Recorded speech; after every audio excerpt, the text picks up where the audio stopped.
Kuna bibi moja nilimkuta wa wilayani kwako tena Arumeru. Nafikiri wiki ijayo tena tukaangalie. Bibi wa watu walikuja kwenye ile wiki ya haki ofisini kwangu. Bibi amefiwa na mume wake. Na bahati mbaya hawakujaliwa kupata mtoto. Ana miaka kama 70 na kitu kwenda 80. Na nyumba yake imebomoka.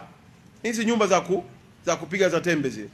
Imebomoka na ndugu wa mwanaume wanaombea mvua ije kubwa zaidi ili ile nyumba imfunike yule bibi afie ndani ya lile boma ili wachukue ile ardhi.